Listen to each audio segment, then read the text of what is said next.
There's no place to escape to. This is the last podcast. On the left. That's when the cannibalism started. What was that? I was watching this new video on this dude who I guess he tried every drug in the world, and his favorite drug in the world was meth. Oh, okay. And he said the first time that he smoked meth, he came his pants. No way. Yeah, and it just seems like I don't need that in my life. I'm already at a hair trigger. Like, I can't imagine just spontaneously just shooting like a little fountain. Definitely not all methed out of your mind. Welcome to the last podcast on the left, everyone. I am Ben Kizzle. That's Marcus Parks. Hey. How are you, buddy? I'm okay. How are you? I am good. And Henry Zabrowski over here laughing too. Big ass bowl of meth, and you're immediately like, oh, did I break it?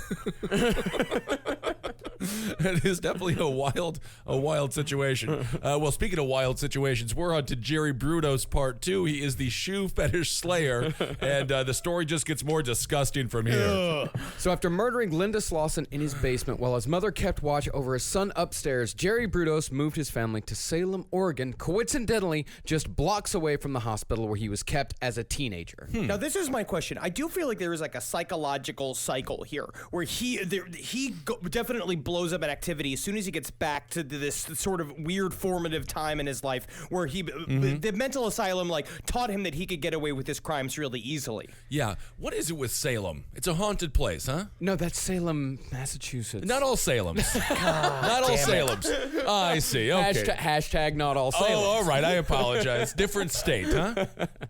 Different coast. All right. Haunted place. What is it with Salem, huh? I'm just asking the tough questions here. Jerry may have chosen this house specifically because of the ample space provided in the garage, which is connected to the house via an outdoor breezeway. And after his last success in getting away with murder, he knew exactly how to set this garage up. Thank you so much for seeing us in Jordan. Thank you so much. And mostly, I love it. I love the hardwood floors. I love the pergola. But honestly, we're going to need 4 bedrooms because I need at least like 1 bedroom definitely just empty between me and my daughter because I just can't be anywhere near here. He's gross. That's disgusting. Also, do you have like a whole private like garage area for my quote-unquote dark room? Should I not use quotes? Well, Jerry, you came to the right show, House Hunter Serial Killer Edition. I think we've got the home for you.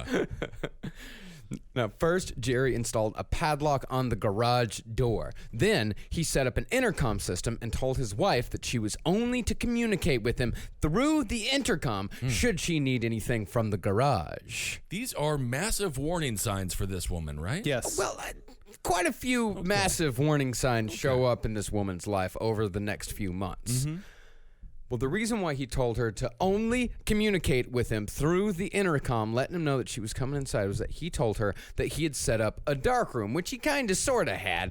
And if she were to come barging in, she might ruin any pictures he might have developing at the time. But also, he wasn't like taking pictures in the living room.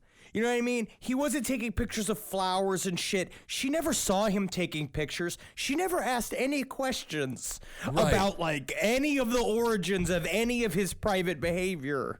It's very strange. Yeah. Darcy's a weird woman. I feel like you would have to be taking a pecker amount of pictures in order to warrant a dark room. And I don't see how his wife is just like, he got a dark room. If you have a dark room, you're a pervert. You're not doing anything that should be seen by the public inside of a dark room. You are harboring secrets in there. It's called a dark room. It's not called a developing room. I guess, unless you're a photographer. You know, Ben, it's funny that you mention Pecker. Actually, John Waters based a character in polyester off Jerry Brudos. The one who loved the shoes. Yep. Natural. I figured it out, Marcus. Believe it or not, I got that one. Yep. He said specifically based on Jerry Brudos because, you know, John Waters is a gigantic true crime guy. He used to go to the Manson trial every single day. He never missed it. I love So him. cute. Now, as far as the attic went, Jerry scared Darcy away from that by telling her it was full of rats. Jerry used this space to store all of the bras, panties, shoes, and what have yous that he collected over the years. Marcus, what stands for what have you? When you say what have yous in the script, what do you mean by that? What do you think I mean? The what have yous. Bras, panties. First thing that comes to my mind is, pasties, head clamps. I'm not really sure what else you'd use. What have you would be. What have yous? Jerry took it a step further, telling Darcy that every time she was out with her friends, she needed to call home before she was heading back, because even though it was her house too, he always wanted to know when someone was going to, quote unquote, pop in on Red it. flags, red flags. He made a joke out of it after a while, because finally she was like, why are you always freaking out about me coming home all the time? He's like, yeah, I want you to call so I have time to kick the blonde out. I see. Like it was a joke. But in real life, he was never going to kick the blonde out because he was keeping her as a living dead doll. I understand. It seems like he is not possessive necessarily of his wife. But it's a different kind of emotional and abuse, right? Well, he doesn't want to possess a living person. He wants to possess a dead person who has no complaints whatsoever, who has no needs at all. All he wants is to possess a body. Well, I'm just saying the dead people have a complaint. They're dead. Well, the real reason why Jerry got the padlock and the intercom and the freezer was because Jerry was finally going to realize the fantasy that he'd first had as a teenager. He was going to have his very own above-ground pleasure dungeon. Him and George Clooney. Now, this was the low-rent version of Jerry's dream. His most far-flung fantasies involved rounding up women in a big bus, taking them back to a complex dedicated to his own pleasure, an entire complex, murdering them, and storing the dead bodies in a gigantic deep freeze. This is like when I fantasized about sleeping overnight in a liquor store when I was 16. Yes. Where it's just like you get to drink everything. But this is much, much worse than that. He also realized that at this point is that he didn't have the funds that it would need to make as big of a complex. So sadly, this is a budget sex dungeon. And if you can make a sex dungeon on a budget, I mean, that's what what's the most bang for your buck? Well, really, budget sex dungeons are the only ones that ever truly get found. I really don't want to think about it, quite frankly. Yeah, the expensive sex dungeons never get found. No. Yeah, that's true. When we're talking sex dungeon here, I keep on thinking about Toy Box Killer. Yeah. Is it like that? It's a little bit like that, Okay. although it's like that, but it can still pass for a garage. Okay. Like, you can walk in and look at the garage and think like, oh, this place is kind of weird, but, you know, it's still more than likely just a garage, where in the Toy Box Killer, you walk in and you know immediately what that room's used for. Toy Box Killers was made to be permanent. It is definitely for bile, where Jerry Brudos is more like for renting, so you could also turn it into a party room. It's very a la carte. I see. You know what I mean? And also a really good way to hide a sex dungeon is you just put it in the basement of a pizza shop and no one will believe you that it's Oh there. my goodness. Some people will believe you and show up fully armed. I'm getting the feeling that it was like a speakeasy where he would have all the bodies around and then people would come in and he would hit a button and all the cigar tables and all the poker tables would just turn into really nice, shelves for books. Now, not surprisingly, things started getting real weird around the Brudos house. One night, Darcy innocently commented that Jerry had gained a little weight. A little hurt, Jerry got up without a word, left the room, and returned a short while later dressed in a stuffed bra, a girdle, stockings and garters, and size 13 high heels. Now, when I first read this detail, the first thing I thought that he would do is he'd come in and start doing that like that Castilian like board stomping dance that women do with the big high heels. But in reality, can you imagine this big brooding man just walking into leaving, be like, excuse me, and then walking out, coming back in. This is Dad, by the way. And then he is in full female regalia, and then he just stares at you for like a beat of the most awkward silence in the world. And then it's like, all right. And then he leaves. I mean, this seems, I'm going to say it, kind of fun. That's kind of fun. How is that kind of fun? Because he went and got all dressed up because he wanted to feel sexy again because his wife called him fat. And he said, I'm going to regain my beauty. Well, actually, that is what he said. He came back in. He's like, does this make me look slimmer in the women's clothing? She's like, no. She just kind There's of. always a point in these episodes where I'm like, I can relate to that. She just nervously laughed, and then there was an awkward silence, and then he left the room, went back into his normal clothes, came back, sat down, and they never talked about it again. So I see here that the Mets are playing the Dodgers this weekend. That's a piece of business that interests everyone in the home, isn't it? That is a fun game, huh? So 10 months after the murder of Linda Slauson, Jerry Brudos committed another murder of opportunity. This time, it would be 23-year-old college student Jan Susan Whitney who would fall victim to the shoe fetish slayer. On November 26, 1968, Jan's car broke down along I-5 while she was on her way home back to Salem after visiting a friend in Eugene. A couple of good Samaritans walking by stopped to help, but Jerry Brudos, driving home from work, decided to intervene. Hey, so what's going on here? Seems like your car is like all fucked up. I was thinking of me and my buddy Brian here. We saw you like pulled over and shit. And we're like, what if we just like smoke weed at it? I don't know if that's going to fix the car, but I like the idea of smoking some weed. Yeah, dude. Fix your attitude, man, about the car being broken, dude. Because then you just fucking don't even care that the car doesn't fucking move, dude. And then the car becomes like your fucking clubhouse, dude. Homeless on the street for 7 years. It's more like I'm home more. That's an old Ben Kissel joke. That's a classic bit. Classic Kissel. Well, Jerry told the two guys trying to help that he could take care of the problem easy, but of course he needed to go home first to grab his tools. To lull Jan into a false sense of security, just inching his way along, Brudos took all three in his car, at least at first. And along the way, Brudos dropped the two dudes off, saying he could take it from there. He then drove to his house and parked in the driveway, saying he had to wait until his wife got home as he'd forgotten his keys. And after a bit of small talks, Brudos made his way to the back seat, asking Jan if she wanted to play a game. Ugh, never good. You never say yes. No. Jigsaw is always like, you want to play a game? No. Never play a game.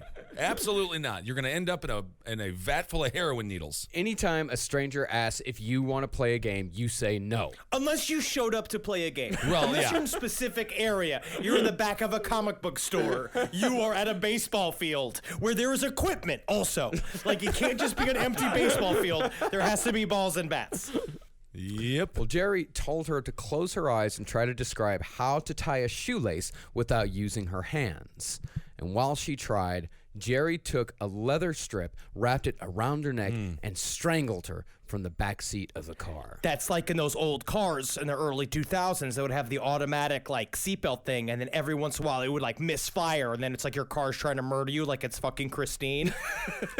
I do recall being morbidly obese, and that seatbelt did attack me a couple of times. But I think this is much worse than that situation. Yes. Yeah. This is much worse. Yeah. Yes. Well, this is a morbidly obese man doing the act. Oh. Not having it done to him. Tables have turned. Well, he must be very winded then.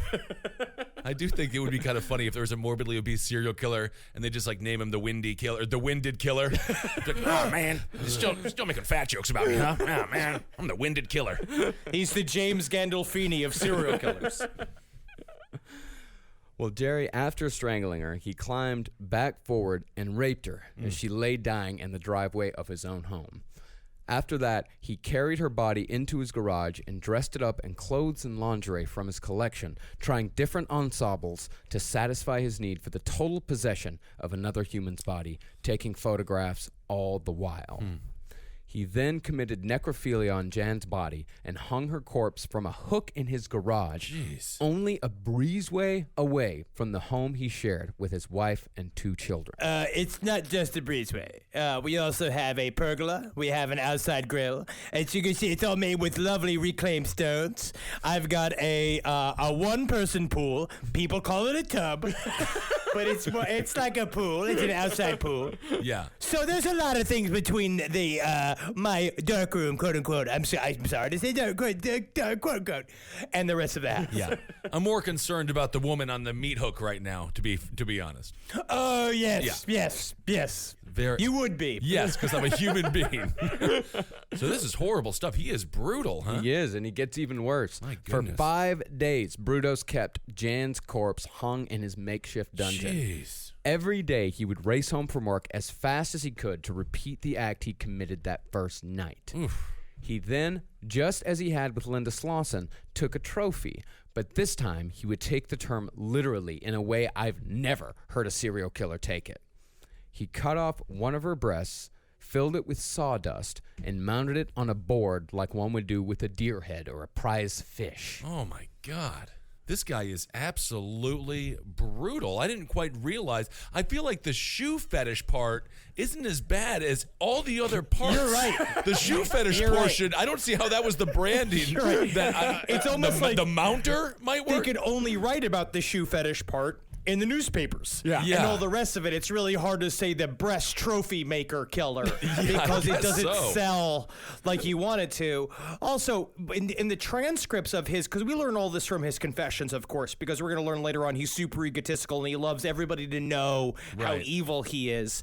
And so when he made it, it's him telling the cop about how like he would separate the breast and then he's like, but the problem is that the breast always shrinks down to a third of its size once you cut it off. And so you got to make it bigger with sawdust. And then you just have a bunch of cops that are forced to take notes on this. And I got to say, they are not it's not a pleasant audience. It's not like when you're pulled off the strip in Las Vegas to go watch like the remake of Everybody Loves Raymond and then you can rate it for television. Most people enjoy Raymond. I like that spinoff. Well, the thing was, as Jerry wasn't a taxidermist, the breast did not turn out quite how he wanted. He still kept the damn thing, though, and Darcy, his wife, actually found it. Well, what the hell is that like? What do you mean she found it? Yep. She just left it lying around. He told her that it was just an experiment for a novelty paperweight. He left a severed... What world is that? He left a severed boob lying around the house? Ask questions. Always never be afraid to ask questions. Like in a relationship, there is a half of your relationship, hopefully not half of your relationship, but half of your relationship is like two investigative reporters being together. You should not be afraid to ask the hard questions, like stuff like, why are you making breast trophies? Where do the breast trophies come from? And also, like, anything. Just like, but like also like, why are you so mad when we watch Price is Right? It also it's not even conducive for a paperweight. No, not really. I mean, it's just sawdust. Well, okay. Well, here's the thing about Darcy. Wait a second. That's your problem with I this. have so many problems. It's not a good, because technically a foot would be a better paperweight. Yes. A pebble, a rock, anything. Anyway. Well, okay. Well, take this perspective on Darcy. In this day and age, most of us would run to the police, especially after Jerry's, the secrecy, the padlock, the intercom, all that. But you got to remember, this is 1968. There were still rules. Yeah. I mean, we had a modern society. Yeah, but I mean, think of it this way, though. Ted Bundy was still in law school. John Wayne Gacy was just managing KFCs, and Jeffrey Dahmer was 8 years old. I love this is how we put time into context on this show. With what Bundy and Gacy and Dahmer are up to. I just see it all as a slideshow and hear that song, time after time. You see all like the simpler days, like Glory Days, is playing over like John Wayne Gacy just making chicken. Good Lord. All right. This is brutal stuff here. Well, the phrase serial killer hadn't even been coined yet. And besides Darcy, she had no job, no skills, no money, and again, in 1968, she didn't believe in divorce. She wasn't even a high school graduate. This woman did not know how to survive without Jerry Brudos. All right. So Darcy, with no real frame of reference and nowhere to go, chose to believe Jerry's novelty paperweight story. And Jerry's carelessness... It's a human boob! Anyway, I'm over it, but... Actually, no, you're not. Okay, good. Because it's going to come back. But at the same time, you just lie and you just say it's a pomegranate. You just say it's anything but a breast. Because he kept blaming college students. He kept saying like, "Oh, this is my buddy's college art project that I have over here at the house." All it's because of being like, "What college students are you hanging out with? Is your side life like Revenge of the Nerds?" And I didn't realize it, where you're like a freshman in college even though you're 40 years old. Right. Well, Jerry's carelessness and arrogance goes even further than that. Brudos actually left Jan Whitney's body hanging from a hook in the garage for an entire weekend as he and his family left town for a little Thanksgiving expedition. Ah, jeez. While they were gone, a car veered off the road and crashed into Jerry's garage door. it cracked open. Wow. The police came and checked out the scene, but somehow either didn't notice or ignored what had to have been the ripe odor of death emanating from inside that garage. And one of them even took a peek inside with a flashlight, but still wasn't able to see a young girl's body decomposing from the ceiling. And again, it's 1968. If they did smell the stench of death, Yeah. I'm sure they just thought it was a dead cat or something. What are we inferring in these Hey, people? Brian, come here, come over here. Smell this with me, huh? Can you smell that? Yeah, Rodney, come smell this. Come smell this, just like Brian told me to do. Best leave it alone. Yeah. No questions asked. Definitely a cat. Oh my goodness. I mean, this was one of those happy accidents. This car plows into the garage. It could have saved multiple lives if they would have just investigated. Well, listen to this, dude. It gets even weirder. All the cops did was leave behind a card with a number for Jerry to call when he got home because they didn't want to impede on his constitutional rights. To have a sex dungeon garage with human boobs on the wall? Illegal search and seizure, Ben. God, this is not about the Constitution. It always is, Kissel. Well, Jerry did call the cops as soon as he got home, but not before he took Jan's body out to the water pump shed, wrapped in plastic. Honey, what are you doing? Do you have a body wrapped in plastic?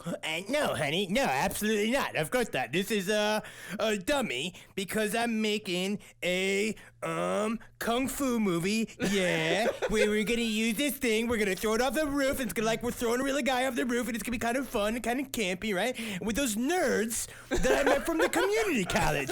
It's me. It's Booger. A guy named Zippy. Another guy named Stanley. We're having a great time. One of them plays the guitar. Well, I believe it then. So there the cops were, in the middle of a crime scene without a single idea of what had been happening there over the last few days with the murder victim's body just a few yards away in the backyard watershed. That was how arrogant Jerry Brudos was. He could have just as easily gotten rid of the body like he had the other one and then called the cops. But I think for him, I think a lot of stuff for Jerry Brudos, it's like having sex in public. Half the thrill is almost getting caught, or the possibility of getting caught. I also think with Jerry Brudos, it's kind of like the H.H. Holmes thing too, because you keep building up the stakes. It's because psychopaths get bored so easily. So every single time, it's just like, how can I make this the most roundabout way to show just how smart and clever I am more than ever? It's this fucking superiority complex is going through the roof. So this guy is treating this woman like the girl in the ring. Yeah. Just throwing her into this well. Shed. The shed. I'm getting feelings of like the Grim Sleeper, where didn't people know what was going on in the community? Was this one of those kept secrets that everyone's like, yeah, Jerry's a little weird? Well, there were some people later during one of the trials, some neighbors did testify that they saw some weird shit, but eventually they decided that these people were just kind of looking for attention. Oregonians are very private and they love murder. And we know that for a fact. And they like it when their neighbors murder other people because they hate when new people move into Portland because they think that they're changing the city for the worse. And so they're like, kill them, get them out of here. I know how they work. A bold statement about an entire state. Yeah. Or a Ellie group of Brown knows people. exactly what I'm talking about. The people that we met in Portland, they are all psychopaths, but very sweet. Oh, yeah. Oregonians are they're a complex people, those people in Oregon. I like Oregon. Well, after the police took a statement and left, Jerry brought the body out, loaded it in his car, and got rid of it in the same river Linda Slauson's body had gone into and came back home. And just like Linda Slauson's, Jan Whitney's body would never be found. Wow. But remember, unlike Linda Slauson, Jerry had taken photographs of Linda, photographs that Darcy actually found. Jerry again had an excuse. Like Henry said, the photos of the dead girl, I'm just developing some photos for a college kid that I know. It's Of still a dead even girl. if they were just I mean- photos from a college kid, they are of a nude woman in high heels. It seems like a very strange relationship that Yeah. you have with this child. That Yeah. you're just doing all these weird ass of a scared nude woman, because it's not like she's like fun and happy about it. She Right. looks like a woman that's being held captive. Oh no, she was dead. This one on Jan Whitney. Jan Whitney was dead when they started when he started taking pictures. The live photography would not happen until the next victim. But that's not the thing. nice. We can forgive Darcy for not knowing exactly what a dead body looks like. I don't know. But it's a little hard to believe that she didn't notice the pictures had been taken in the exact room she was currently standing in. Yeah, well, I understand she did not commit these crimes, but my goodness, Darcy, you could have saved some lives here. Today's sponsor for Last Podcast on the Left is Blue Apron. Blue Apron is the #1 fresh ingredient and recipe delivery service in the country. For less than $10 a meal, they deliver seasonal recipes along with pre-portioned ingredients right to your door. We've used Blue Apron in our household, me and Carolina. It's a wonderful little date night. It's a fun thing for couples to do. Work together. Have fun. Blue Apron is completely flexible, so you can customize your recipes each week and choose a delivery option that fits your needs. And Blue Apron's freshness guarantee promises that every ingredient arrives ready to cook, or they'll make it right. Some of the meals available in August include basil pesto chicken with summer vegetable panzanella, sauteed shrimp and green beans with globe tomatoes, spinach and orzo pasta, whole grain pasta and summer vegetables with heirloom tomato caprese salad, miso, butter, salmon, and lo mein noodles with cucumber and charmed tomatoes, and meatball pizza with fresh mozzarella cheese and charmed tomatoes. Check out this week's menu and get your first 3 meals free with free shipping by going to blueapron.com/LEFD. You'll love how good it feels and tastes to create incredible home-cooked meals with Blue Apron. So don't wait. That's blueapron.com/LEFD. Blue Apron, a better way to cook. So Jerry's cooling off period was, like it is with almost all serial killers, getting shorter and shorter. While the first was 10 months, the second would be less than half that. It's kind of like when you cook a steak. And then you have to let it sit so that all the juices can get in it, right? That's what serial killers are like. Because Right. if not, you ruin the steak if you let all the juices out. For those 10 months, then now 5 months, the juices are getting sealed up in his guts. So Right. when you carve him open, he's just, molto bene. So we have been discussing a sexually depraved serial killer, and somehow you managed to make a steak analogy. Yes. All right, very So good. you're saying I'm talented. I'm saying you found a way to get to food. Yes, I'm hungry.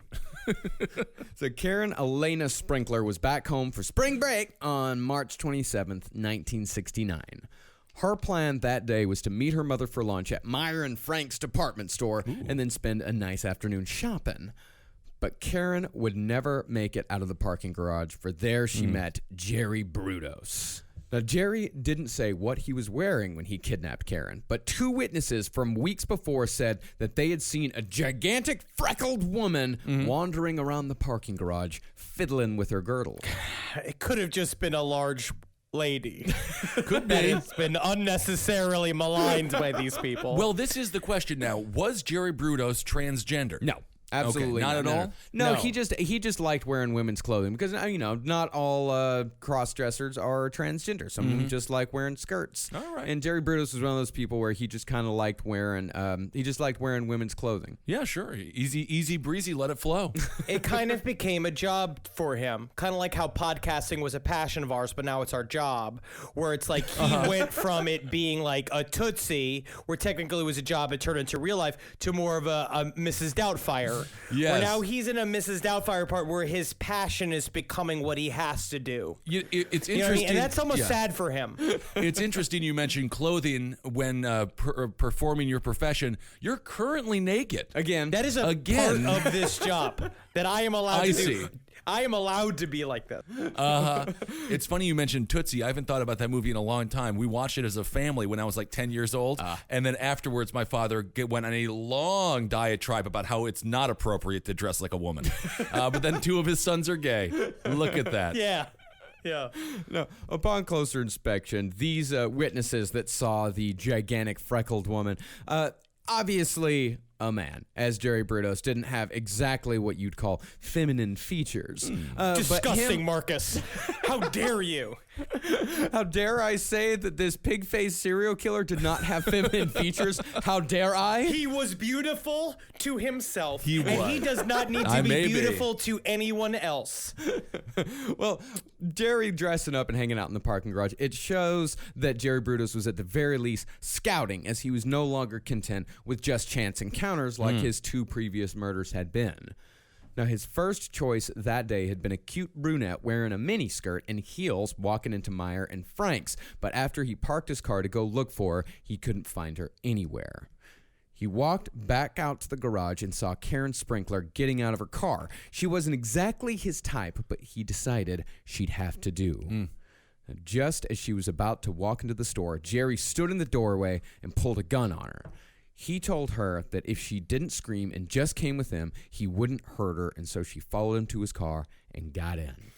And I actually heard that he got this tip from, it's called How to Date Like a Libertarian was the name of the book. And it was very, very... I don't think you know what a libertarian is. I don't know if libertarians know what libertarians are.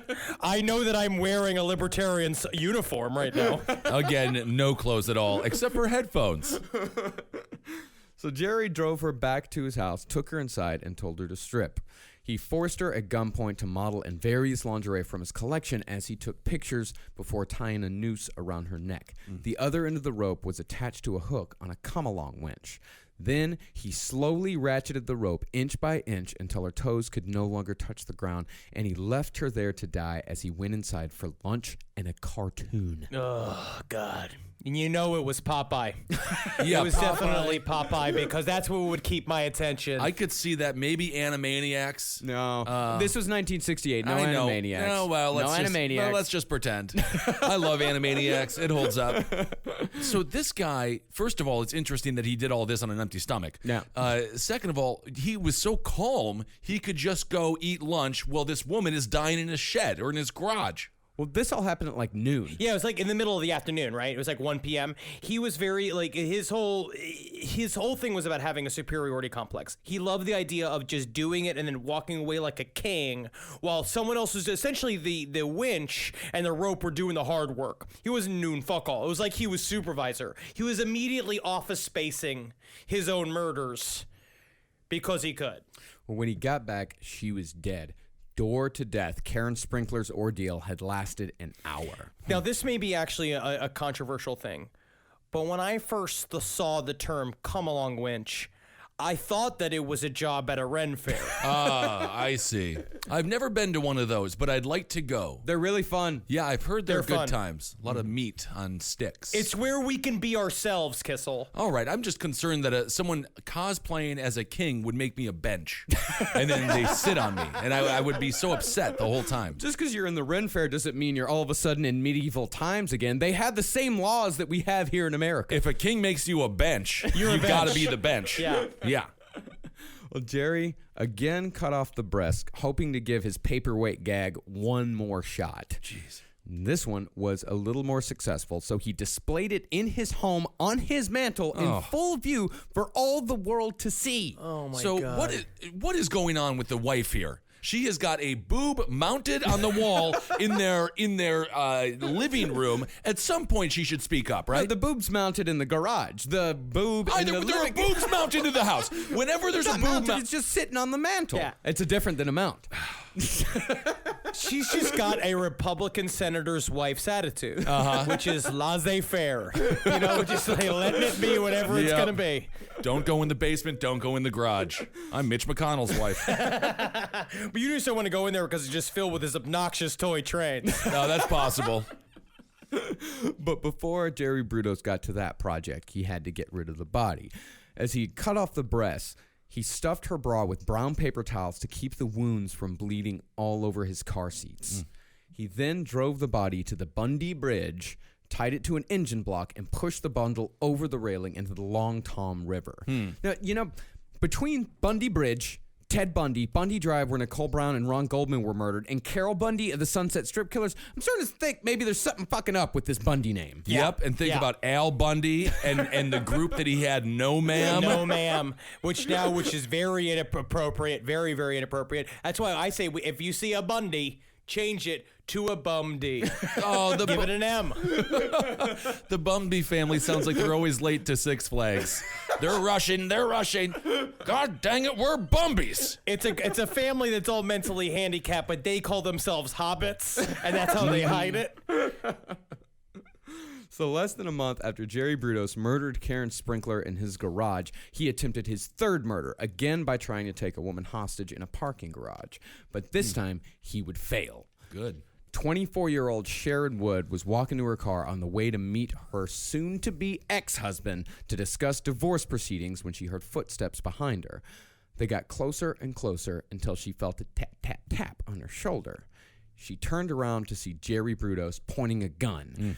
He again said if she didn't scream, he wouldn't hurt her, but Sharon decided there was no way in hell she was going with this guy, so she fought back and screamed as loud as she could. You just cannot fight a woman on the way to a divorce. No, never mess with someone going through a divorce. She has been fighting for a year, at least. Never mess with a mother and her baby or a person going through a divorce. They have a hair trigger. Yes. And they are ready to kill. That's what she said. She said that she was full of adrenaline. And so when Jerry Brudos, when this dumpy shit came up and pointed a gun at her, she snapped. Yeah. She just lost it. I mean, she must have like slowly done like kind of a one of those really cryptic laughs where it's like, huh. You're trying to kill Today. today. Huh? You want to kidnap another man, huh? Another man wanted to kidnap me for a couple of hours, huh? Maybe take my life away, huh? Faced, freckled piece of shit. I could see your panties hanging out of your pants. You want to fuck with me today? Fuck with Sharon today? Well, ma'am, I did not know you were going through a divorce, ma'am. So Brudos put his hand over her mouth, but Karen bit down hard and didn't let go. Jerry then grabbed her hair with his other hand and slammed her head on the pavement to try to pry her loose, but Sharon had bought herself enough time, for at that moment a car came driving into the garage and Brudos got scared and ran away. And when police arrived, the woman had 3 words to describe her attacker: big, red, and freckled. I don't like it. You know, if you combined all 3 of us, Right. we would become Jerry Brudos. We Yeah. are the Captain Planet team of Jerry Brudos. Physically. Yes, of course, physically. And that's kind of what it irks me. I'm just going to say that about this entire story is his physical description. Size of Ben, hair of Henry, freckle of Marcus. Good Lord. And it's also, What are we going to do with all these boobs that we have to mount on the wall? oh, God. So the next day, Brudos tried to kidnap a 15-year-old girl, but she too got away again, given the big red freckle description. Then Brudos tried for a 12-year-old girl, but she got away as well. After 3 unsuccessful kidnappings in a row, Jerry decided that maybe brute force wasn't his forte, Right. and so he reverted to what had worked the first 2 times: trickery. At this point, he's really jacked up because he tried to basically not lower his standards, but do the thing of being like, I'm going to make this easier for me by making my victim younger and younger, and he kept fucking it up. So now he's like horny and mad and just raring to go, and I guess, and then he moves towards being a Gandalf, like he moves towards like being a card magician. Oh, I see. Kind of the Chris Angel of serial killers, huh? But now this is the first time he's gone that young, right? I mean, because it's very. I'm just gonna say, you know what, Marcus? What? I denounce Jerry Brudos and his actions. Very strong denouncement. Thank you. So what Jerry did for his next trick is he bought a fake police badge and a fake police uniform, counting on the public's trust of institutions to catch a victim. And he found that victim in 22-year-old Linda Sally. Now, since Jerry's cover was essentially blown in parking garages across the greater Salem area, he headed up to Lloyd Shopping Center in Portland. And there, on April 23rd, 1969, he found Linda Sally, who had just bought presents for her boyfriend's birthday. And according to Jerry, he walked up to her, flashed his fake badge, and told her there had been a rash of shoplifting cases at the mall recently, and that she matched the description of the prime suspect. Hello, my name is Officer Brudos. You may know me. This is my badge right here. I'm part of the FBI Female Body Inspector. It's a joke I've had since I was a kid. It's funny. No, I'm really with the Federal Bureau of Inspection. Is that the term, inspectors? Yes. Jerry Brudos. So he convinced this woman that he was a cop somehow. Somehow, well, he had the fake badge, he had the fake uniform, and this is 1968. People, I mean, the trust in the public institutions was starting to fall just a little bit. Yeah, but you know, some girl living in Salem, Oregon, some guy in a cop uniform with a badge says, "Come with me."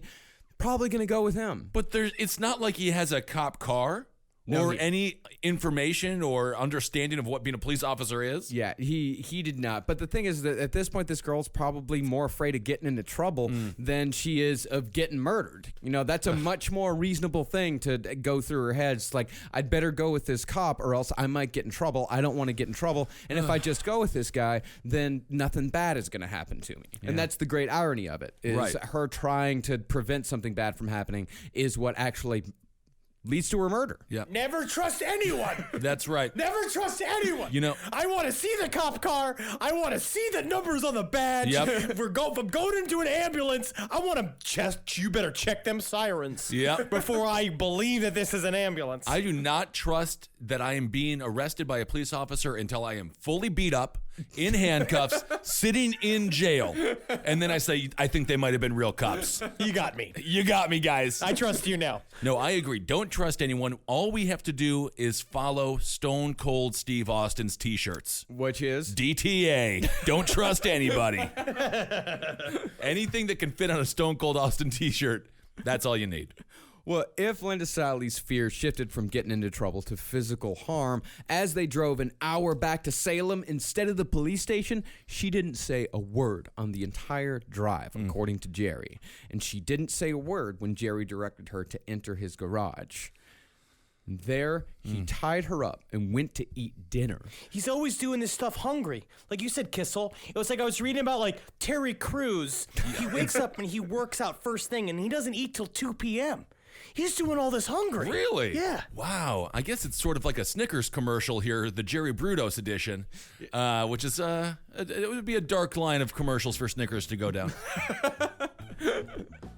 Today's other sponsor for last podcast on the left is Nature Box. When it comes to snacks, sometimes it feels like the only options are delicious and a billion calories or boring and tasteless. But it doesn't have to be that way. Up your snack game with Nature Box. I'm checking out the Nature Box website right now. They got dark cocoa nom noms. They got salt and vinegar veggie chips. I love salt and vinegar. And they also got, mini Belgian waffles. Sign me up. NatureBox has over 100 snacks that taste good and are all made from high-quality, simple ingredients. That means no artificial colors, flavors, or sweeteners, so you can feel good about what you're eating. Plus, they add new snacks inspired by real customer feedback, the latest food trends, and professional chefs every month. It's so simple. Just go to naturebox.com, choose the snacks you want, and NatureBox will deliver them right to your door. You can get those mini Belgian waffles, sir. There's no risk. If you ever try a snack you don't like, NatureBox will replace it for free. So you're sure to find your new snack obsession. And right now, you'll save even more. NatureBox is offering our listeners 3 free snacks with your first order when you go to naturebox.com/LEFT. That's naturebox.com/LEFT for 3 free snacks with your first order. naturebox.com/LEFT. Well, after Jerry got back from dinner, he found that Linda had broken free from her ropes, but instead of trying to escape or use the phone that was right there in the garage, Linda was just sitting there waiting. I mean, What is going on here? Well, this might seem a little baffling, It but seems extremely baffling. Just get out of there. well, it's actually a well-documented reaction to kidnapping.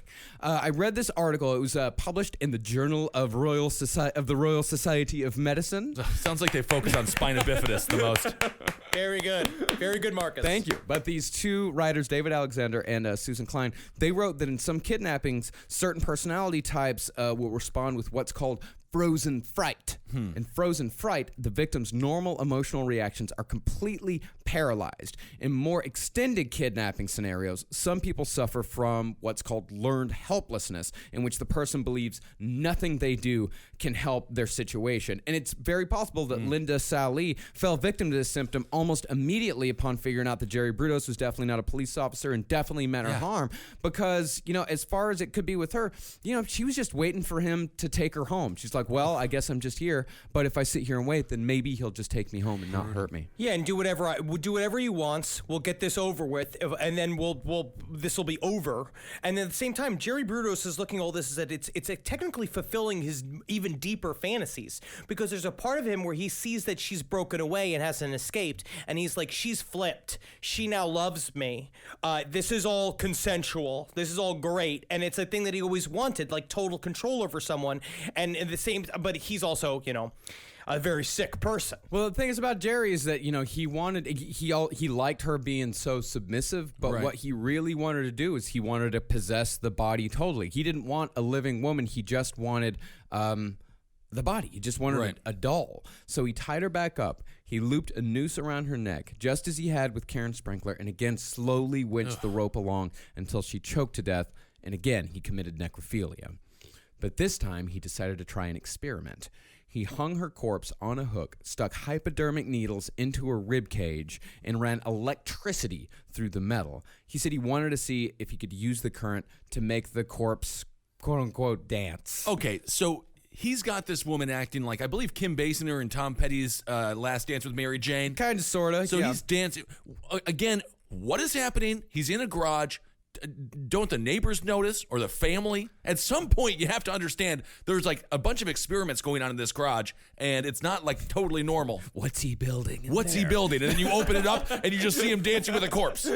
Well, no, not literally dancing. When I say dance, he said, what was the exact quote? He said he wanted to watch her jump like a frog in a skillet. Yeah. He didn't think he was gonna plug her in and she was gonna turn into Lady Gaga. You know what I mean? And that's fucked up to say. That's But he awful to didn't say. think that. He thought it was just. He thought it was gonna wiggle around, but it didn't because he didn't have enough he didn't have enough current or just whatever. He's just bad at it. Right. We do dark humor on the show. That's what I always say. We do. We do. We do. But I will say, I scream for hours in this room in my apartment complex, and no one says anything. Yeah. Except someone did ask me. I was at the community grill, and it was like I was grilling something in the front of my apartment complex, and someone walked past and asked me if I was the guy who's always screaming in accents, and I said yes. Wow. Well, that's an interesting way to call you racist. I am just saying that they are trapped in here with me. I'm not trapped in here with them. So when the body did nothing that Jerry wanted it to, he took it down and again threw it over the Bundy Bridge, weighed down by a Chevrolet transmission. And thankfully, Linda Sallee would be the last victim of the shoe fetish slayer. Oh, thank goodness. And within 2 months, Jerry Brudos would be behind bars. Yeah. Now, It even though definitely doesn't seem like a good advertisement for Chevy. I think if you're Chevy, I was very irresponsible for them to do the commercial where it showed like a woman's undeformed body floating in a plastic tarp, and it was tied with a chain to an engine block, and they lifted it up and they're like, Hyundai, no wonder it didn't sink. It's not made of the right material. Like a rock. I don't think that's what they meant with the Like a Rock slogan. Yes. If you are Chevy, you want to distance yourself from this character. You very much do. And you know what? I say that Jerry Brudos was caught within 2 months. We really haven't mentioned it so far, but the cops have been meticulously searching for all of these women this entire time. I mean, the cops in this story are super cops. These guys were one hell of a team. Well, the thing was, though, is that the bodies of Linda Slauson and Jan Whitney, they were never found, as we said. So there weren't really many clues to go on with them. The only thing anyone knew about where Linda Slauson went was the general neighborhood where she went to go sell the encyclopedias because her company didn't keep records of the exact houses their salesmen went to. And Jan Whitney had just seemed to vanish into thin air from a broken down car. And the two dudes who could have identified Jerry from Jan Whitney's broken car had probably split by that point, never knowing anything had gone wrong. Hippies have the memories of goldfish. They only remember the most righteous bong hit they've ever taken, and how long it is what is the longest they've ever noodled, which is, I've heard, at its peak is 7 hours and 14 minutes is the longest single string of noodle that a hippie's ever done. Wow. So it's fortunate it wasn't worse. Because like you were saying with the good police work here, but these guys could have probably stopped all of this from happening in the first place. I mean, if they would have seen when the pictures of Jan Whitney went up around town, if they would have seen the pictures and been like, oh, that was that girl, and she went off with that guy, then they very much could. They very well could have caught Jerry Brudos after the second murder. But unfortunately, either the guys didn't remember it, or they weren't around, or just didn't say anything, just didn't feel like saying anything. I'm going to go with Henry and say they probably just didn't remember it. Yes. Well, all that changed when the body of Linda Sallee was found floating in the Long Tom River. The body had been weighed down, but Jerry had botched the job, so the corpse was spotted by a couple of citizens out on a father-son fishing trip. Nothing brings a father and son closer together than finding a nude dead woman's body, because you can see how each other reacts. I guess so. If you know that something's wrong with your son, if immediately jumps on it and starts chewing on it like it's a cedar wheel in a hamster cage. Yeah, you got some issues with your kid there. I used to go fishing with my father, but we both hated it. So why did you go? I have no idea. He's an immigrant, so he just wanted to do an American thing. And then we hate worms and water. We're not supposed to be on it. No. Banked was never supposed to be in a tiny boat. No. If Banked ever went into a tiny boat, it was only on the estuaries of Uruguay. That's where he belonged. That's where his family was. Thank you, Henry.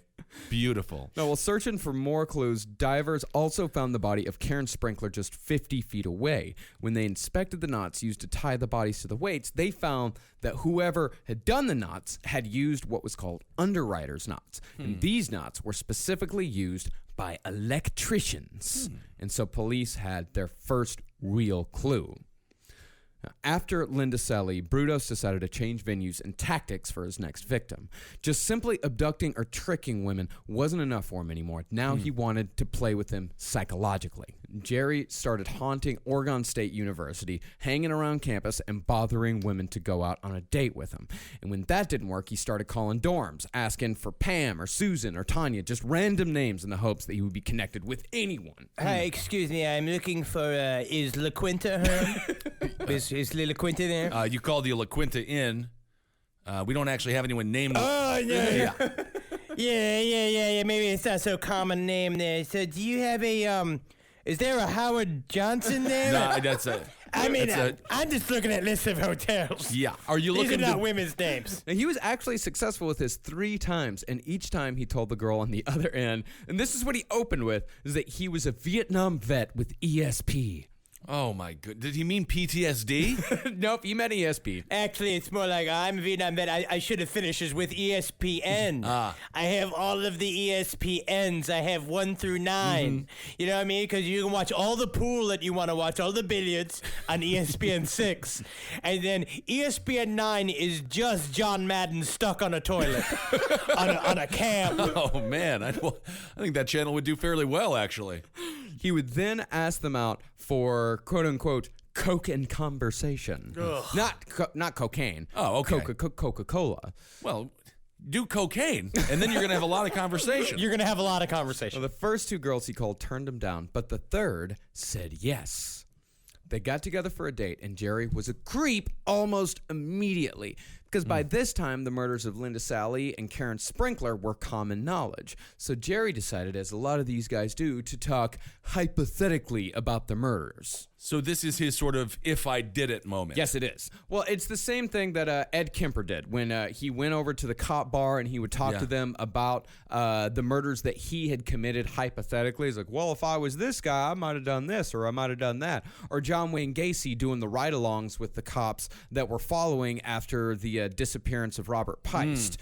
These guys do this a lot. And this is like kind of a psychological flaw in these guys, that it's still like it's another way for them to feel superior. And we're going to see this extend to the police, but it started off with the women and we're saying he is getting off sexually on this, on seeing them being made uncomfortable about him talking about the crimes that are happening. And he likes it because it's basically putting him in a power position immediately where women are kind of already on guard, and now he's needling them, like talking about this very fucking frightening real thing that's happening all around them to girls that look just like them. Yeah, so you got this guy who is like Ignatius from Confederacy of Dunces. Kinda. Just obnoxious, fat, disgusting, hanging around college campus. Again, were there any red flags? There's a lot of red flags here. Yeah. That no one is really picking up on. 24/7. You never just randomly answer a fucking phone call. I guess technically Tinder's the same thing. I guess. You're just meeting up with randos. They could say whatever it is that they want about what they are and what they do. Well,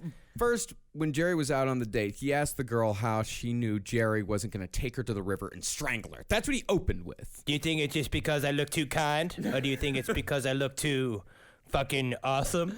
You know, when I was a child in high school, I didn't have a lot of time for classes because I was too busy going to a mental asylum, so that was pretty cool. I had stuff going on. Well, you should have clarified coke and extremely creepy conversation. And then he said, and this is an actual quote from him. This is what the girl said that Jerry told her. Okay, think something sad. Think about those 2 girls that were killed. Yeah, I'll start with that. That was an awful thing that happened, right? Isn't it fucking bad? All right, now think about something else sad. Think about, like, the Buffalo Bills and how they lost 4 Super Bowls in a row. That's sad. It's extremely sad. I also love, again, when Jerry Brudos slowly becomes Charles Ng. It's like my favorite bizarre muddled right in accent in a while. And who is more annoying, Charles Ng or Jerry Brudos? More annoying. I think Charles Ng only because of just the strength of his character. Charles Ng is he's louder. I'd say he's 5 decibels louder than Jerry Brudos. It's just a matter of volume. Yeah. Jerry Brudos isn't in the break room practicing martial arts and screaming like Charles Ng was. You don't know what I bring to the banquet! Oh my goodness. I love the conversations that this show inspires. Well, Jerry followed the think about something sad opener by asking this girl why she wanted to be raped like the other girls. And he then ended the date by saying he needed to go work on an engine, again referencing the girls in the river. He's just trying to be as creepy and as awful as he possibly can be. Yeah, you don't understand what a struggle it is, you know what I mean? Because I tried Toyotas, but they weren't doing anything right. And then I went over and I tried a Fiat engine, and it just didn't really that didn't get for me either. But really, it was just when I got the Chevy, I was like, now this right here, this is like a rock. But thankfully, instead of just trying to write it off as just a bad date, the girl immediately called the police when she got home. And since the papers had never reported the sexual assault, police knew this was something worth looking into. Because, I'm sure there were plenty of people calling in with tips, but since he had not, this is why cops don't release all the details from a crime. Right. Is because they're waiting for somebody to trip up. Yep. Yeah, and Jerry Brudos tripped up. And what's more is Linda Sally was a student at OSU, so police had already been canvassing the area asking about suspicious characters. And women had already told them about the flabby, freckled 30-something bothering women around campus. And now a person with that same description had given details about the murders that weren't public knowledge. And Jerry hadn't left a number, so police told the co-ed to call them as soon as Jerry called back. And a few weeks later, he did. He told her that he was in the neighborhood and asked if she could meet him in about 15 minutes. Because, of course, he's thinking, he's planned it. Right. He's thinking, this is going to be the woman, this is going to be the day. I'm going to make her come down as fast as she can so she doesn't have time to think about it and I can surprise her. But she told him that she'd be ready in an hour. You do it. It's a very common thing that they do on cold calls and sales and shit like that. The idea is that you basically raise the stakes and you say shit of being like, you have to do this right now. Right. And you put a weird sense of anxiety in someone. Being like this, you got to come in and we got to jump on this deal right now. This is a deal. This is coke and conversation. Right. And it doesn't come around that often. Yeah. And after she told him she'd meet him in an hour, she hung up and called the cops immediately. And when Jerry showed up an hour later, the police were there waiting for him. Nice. And Jerry, probably not knowing that the Nazis to weigh down the bodies had given away his profession, freely offered up that he was an electrician by trade. Honestly, it's very creepy. So the cops came. Jerry was sitting in the lobby waiting for her to come down, and he saw the cops, and he did not react at all. They came and they asked him what's up, saying we're canvassing for people in the neighborhood, just asking questions. We're looking for this killer, and he just laid this whole line down, be like, yeah, I'm just an electrician. I'm here in town. I'm helping my buddy work on a project, and I'm just here. I'm just killing time in this lobby. So he lied, not knowing that he was already they were casing him, and he didn't think about it, but he thought he was being super fucking smart. So he lied and then left. Yeah. Right. So he's having his Chris Hansen Dateline NBC moment here. I don't know if they offered him cookies, which is always the strangest thing about that show, to catch a predator. Lemonade. It would be interesting to be a producer on that show with the just in charge of the food. Yeah. I'm in charge of snacks. Make sure there's cookies. And then you think about those people. Once you realize that you are to catch a predator, you should start slamming those cookies, because that's the last time you're going to get good cookies. Oh, yeah. Those are the last cookies you're ever going to have, man. Very unfortunate you guys gave me macadamia nut cookies. It's my least favorite cookie. Well, Jerry, he gave the cops his real name and he gave them his real address. They went to his house, and Jerry freely volunteered that he'd been living in the same neighborhood where Linda Slauson had disappeared the previous year, and he freely offered up that he regularly drove along I-5 where Jan Whitney's car was found. And as far as murders number 3 and 4 went, the department store where Jerry abducted Karen Sprinkler was only a few miles from his house, and the spot in the river where he dumped their bodies was only a few miles from where he worked.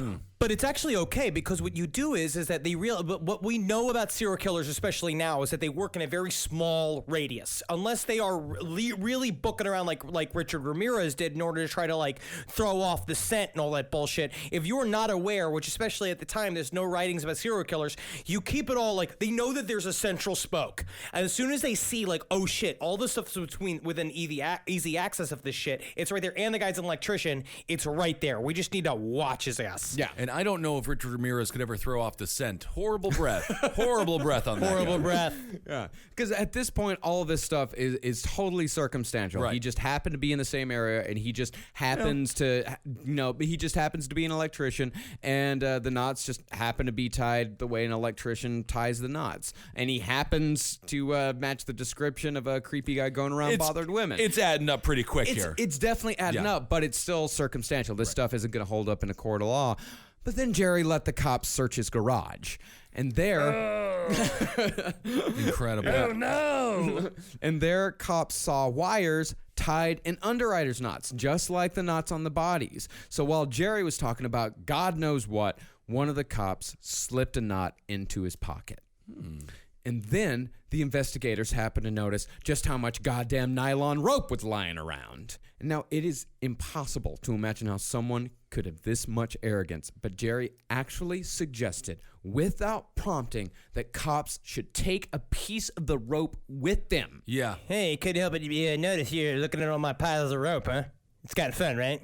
I'm like a cool guy. You don't really see a lot of guys who got a lot of rope. You know what I mean? Most of the times, because I was in high school, I spent half the time in a mental asylum, so it made me pretty cool. So I keep all these piles of rope around so you can take a picture to last longer.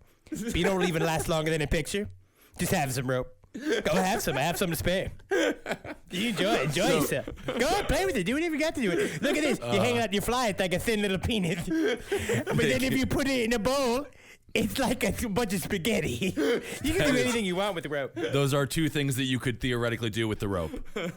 You can also hang up a bunch of girls from the ceiling with it. Okay. Anyway. All right. So he really, in his mind, he's like proving he thinks he's out smarting them. Yeah, he completely thinks he's outsmarting him, and it's like I was saying earlier about the thrill, half of the thrill being the possibility of getting caught. The closer he gets to getting caught and still getting away with it, the bigger the thrill is. Yeah, he's ratcheting up. He's ratcheting up his like it's making him a hard little dumpling. Yeah. The longer this is filled up with this shit, it's really ratcheting up. And he also, at this point, he says in his confessions later on, is that he thought that they couldn't get anything on him because he got rid of the bodies. He's like, they need the bodies, they need all the weapons, they need all the shit, but you don't realize like what he's doing. He just thinks he's brilliant. He's a piece of shit. Yeah, and he actually cut a piece himself from the same coil of rope he had used to tie his victims' bodies to automotive parts to keep them from floating to the surface. And of course, the crime labs immediately matched the wire, the rope, and the knots from the garage to the river. And along with the positive identification from the 12-year-old girl Jerry had tried to abduct months earlier, police had enough to arrest Jerry Brudos within days of first meeting this guy, if not before. Good. And Brudos was caught on May 30th, 1969, as he and his family were driving, bags packed, to the Canadian border. It only took a few hours in the box for Jerry to confess to all of his crimes. And it seemed like he really wanted to. Like, honestly, all of this was him sort of opening up to the cops. He likes being a part of the investigation of himself right. because it fits something with him. And what I thought it was very interesting was that when they arrested him, he was asleep in the back seat while his wife was driving. And when they took him back to get changed to be put in prison clothes, he took off his pants and he was wearing a set of satin panties. And they all looked at him and he was like, My skin is very sensitive. That's exactly what he said. Well, I guess he doesn't get to keep the panties, huh? He did not get to keep the panties. But he's right, though. Honestly, I've looked at it like panties are made out of nice material. They're super soft. The MeUndies are very similar to that. That's a good plug for them because they're very soft and it's very nice on your balls and your butthole because I have very little butt meat. Hold on a second so here, it's nice Henry. to have the soft fabric up against my butthole. Are you wearing panties on a regular basis now? Look. Don't. No, these are boxer briefs. These are boxer briefs. These are boxer briefs. No, I won't wear panties because I tried to wear satin boxers once and my asshole just chewed them up like it was fucking Carl Reiner trying to make its way through a turkey dinner. Like, Oh, my goodness. I can't wear satin. All right. Well, that concludes Henry's underwear portion of the show. Hopefully, we never return to that segment. Panties are fun, but it's not All right. I don't want it. Can we It's move? not a long-term solution because there's no room for the junk. You got to tuck. I get it. You got to tuck it back. You got to really tuck it back. No, well. you need something with a tube. You I need something that understand. holds all the mess in there. Something that holds all the bungies in there. Well, Jerry, even though he had already confessed, he still thought that he could get away with everything. Oh, my God. The day after he confessed, in detail, he called Darcy and told her to burn all of his photographs and a bag of clothes he had in the garage. What? You want me to burn what? Because that's what she said, is that she also had no clue what he was talking about. She's like, what bag of clothes you had in the garage? What kind of shit you have in the attic? And she walked up there and it was just filled with all these panties that were not her panties.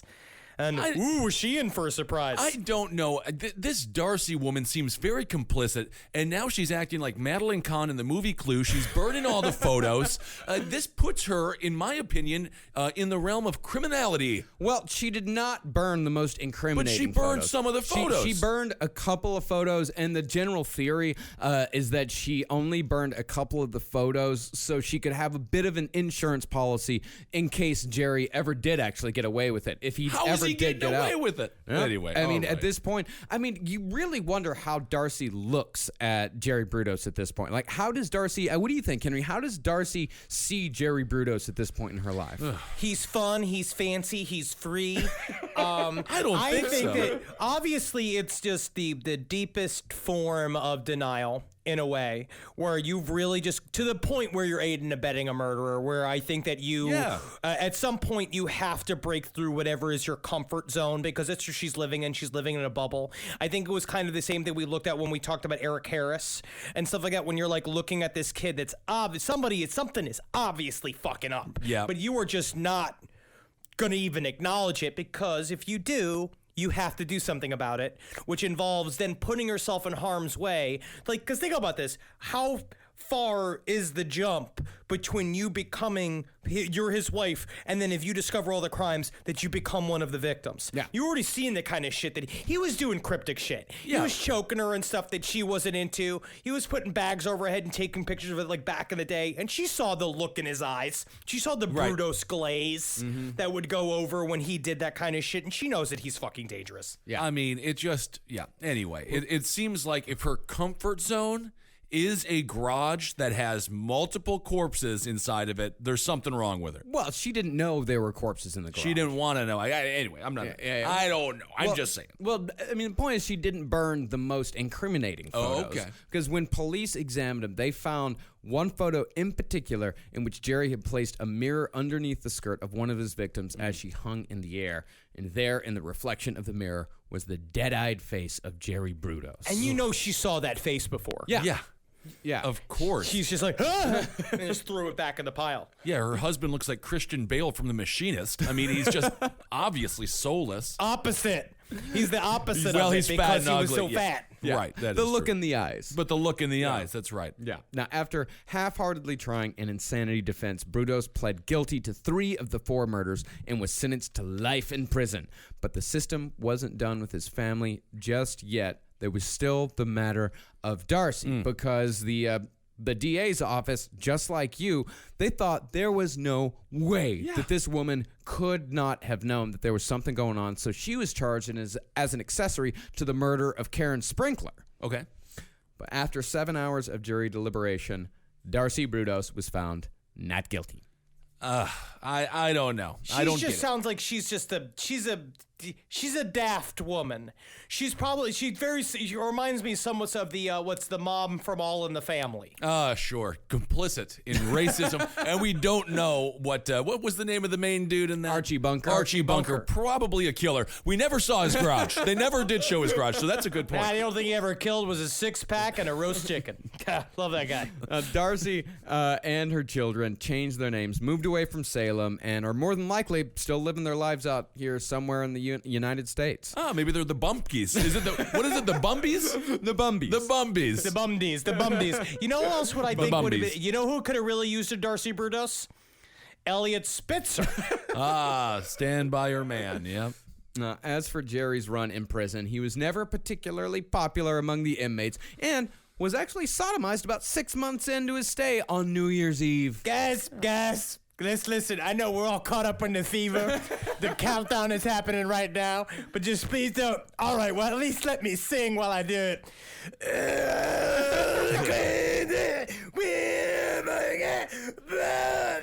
I'm not gonna make this sexy for you. I'm not making it sexy for you. We can allow that because Jerry Brudos is a horrible person. Yes. Yeah, Jerry Brudos is the fucking worst, man. He's awful. But the guards loved him. The guards loved him. The guards absolutely. He was very popular among staff. Well, that's not a good thing to be actually in prison. You don't really want to be the staff's number one guy. Well, No. he installed the entire cable TV system there. He worked up this great record-keeping system with their computers because he was a natural at computers once they started being put into personal use. And he was also in charge of repairing, restocking, and just generally doing maintenance over the vending machines. So basically, he did what I do for my parents every Christmas when I go home. Right, yeah. You restock your father's vending machine? Yeah, because his dad has to wear oven mitts because he drank himself and smoked so many cigarettes he can't function. My father His hands is don't suffering work. from diabetes, and he is unchecked. Yes. And it will be sad. There will be a time where I will have to do a sad moment where I have to memorialize my father, and everyone's going to have to deal with it. Well, while Jerry did do a fair amount of work in prison, most of his free time was spent with the many shoe catalogs he requested through the mail throughout the years. And he was able to just keep those way out in the open. Honestly, though, that's porno for him. The prison should have not let him have shoes. No, that's the catalogs. best part about having a fetish is that then anything can be your porno if that's your fetish. Like if you like raw chicken, going to the grocery store, you could come all over everything. Yeah, but that's not- kind of fun. I guess it's good, like Horse and Carriage Weekly, if you're really into carriages or something. I don't know, I suppose. And just a little over 10 years ago, Jerry Brudos died of liver cancer at the age of 67 in Oregon State Penitentiary. All right. Wow. Yep, Jerry Brudos. And Jerry Lewis died today. Wow. I'm going to say this episode's in memory of Jerry Lewis, because if there's anybody that physically reminds me of Jerry Lewis, it's Jerry Brudos. I don't. This is a false equivalency here. Jerry Lewis, a very talented comedian. Jerry's dropping like flies. Oh my Jerry's goodness! dropping like All the flies. Jerrys. Someone look out for Jerry Rice. Oh my goodness! Where's Jerry Stiller? Not a good time to be a Jerry. Well, that was a great couple of episodes there. Very informative. Another horrible person. Yeah. Just one more. Yep. My and goodness. it only took 3 tries to get this episode in the can. Yeah, that's it. And I'm really proud of all of us. You know, everybody's you karate guys playing grab ass upstairs anymore. See, thing is, when you rent a studio, when you find a new home, Uh-oh, Marcus is getting his Texas high voice on. So when it, you rent you might be a podcast company if you rent a studio. you don't think to ask if there is a kung fu studio directly above you. Well, what And do we that learn, Marcus? We learn to always ask if there is a kung fu studio directly above you. I mean, come on, It guys. is difficult to ask them to quiet down. Oh yeah. Because they have a certain set of skills. Oh, my God. We are podcast comedians. Our bodies are atrophying as we do our work. A key tenet of Kung Fu is grunting. We're getting a lot of the grunts. Yeah, we're going through some growing pains here. You know, things are changing, all for the better. But we appreciate you guys being patient with all of us. Yes, it did take 4 tries to put out 2 episodes here. So it is. This is good. We're going through just as much pain as you are. So, But guess what? Yes. Don't. Growing pains leads to stretch marks, and stretch marks make you beautiful. Cellulite Saturday. This is big. I think it's brave of us that we're showing our sweat. I guess so. Celebrating ourselves. I don't like the analogy as a person who went through multiple years of growing pains and has horrible stretch marks. They're ugly. On me anyway. Look at Well, me, you man. don't like your- I got them all on my sides. I got them on my sides. I got them on my bum. But you won't look at that. No, I will not, but unfortunately, I'm forced to regularly as you show off your rear end on a daily basis. Yeah. All right. Well, thanks so much for listening, everyone. We want to say we're going to Canada. Yeah. We got Canada coming up here, so get tickets for that. Vancouver and Calgary. We're coming on the 24th and the 25th, I believe. That's this Thursday and Friday. Go to lastpodcastontheleft.com. For all of our tour dates, we're also coming to Toronto. We're coming to Pittsburgh. We're coming to North Carolina. We're coming to Omaha. We've got a lot of shows left in this year, man. A lot of shows, and one of the biggest shows that we're extremely excited about it is in October. Yeah, make sure you come to our Samhain Gala, presented by us and Natalie Jean in Los Angeles at the El Rey Theater, October 28th. Buy those tickets. We're already halfway sold out. Yeah, It happened immediately. Yeah, they went on sale on Friday, and we in just a few days we've sold half of the tickets. So get them now. Do not wait. If you want to come, do not wait. Get those tickets as soon as you possibly can. We very much and we appreciate everybody who buys those tickets right when they go on sale. Man, we can't wait to come out and entertain y'all again here in Los Angeles. It really does. It's going to be a lot of fun. Yep, a lot of people from the network will be there. Eddie Tunes and I think KB, Kevin Barnett from Roundtable of Gentlemen will show up. So it'll be really fun. And thanks for supporting all the shows here. Abe Lincoln's Top Hat for everything political. We're going to get through this together. Roundtable of Gentlemen, Page 7, Movie Signs with the Mads, Sex and Other Human Activities, all the great shows here. That's right. And we got some new shows coming up as well that we're really excited to talk about in the future. Oh, absolutely. We got some. If you speak Espanol, then you will be very excited for a new product or a new project that we've got coming down the pike. It's going to be out here in just a couple weeks. And we've got a lot of exciting stuff here happening here in the Podcast Palace. But we're possibly going to move to a new Podcast Palace. Is that what we're calling it, the I think it's Podcast a new Palace? Podcast Palace. Podcast Palace. I like it a lot. Eddie named it on Roundtable. Oh, he did? The Podcast Palace. Yeah, I yes. like it. Podcast Palace. I like that a lot. So make sure you can follow us on Twitter. I'm at Henry Loves You, at Marcus Parks, at Ben Kissel. Follow us on Instagram at Dr. Fantasty, at Marcus Parks, at Ben Kissel, the number 1. And follow Last Podcast on the Left on all of the bullshit at LP on the Left. Get off of Facebook. Please. I haven't been on Facebook in many months. I don't miss it. I think I've been off of goodness. Facebook for like... Do they send you the needy emails? They did. They sent me an email today. Facebook did? Facebook. Oh, sent they me- said they call you lazy. Yeah. I honestly, I'm so livid with Facebook. Do you get the hey lazy? It didn't. No, it wasn't. Hey, lazy. It was like log back into Facebook with just one click. No. It's like no, you can fuck. Go fuck yourself. Yeah, you can go fuck yourself. I'm Yep. done with that stupid goddamn fucking site. Anyway. All right, everyone, hail yourselves. Hail Satan. Elgin. Hail me. And a Magustalations, one and all. Yeah. Praise be to Satan. Bring chaos to our enemies. What? Is that a new tag that you're working on? I like it. I don't know. I like it. I like it. I like it.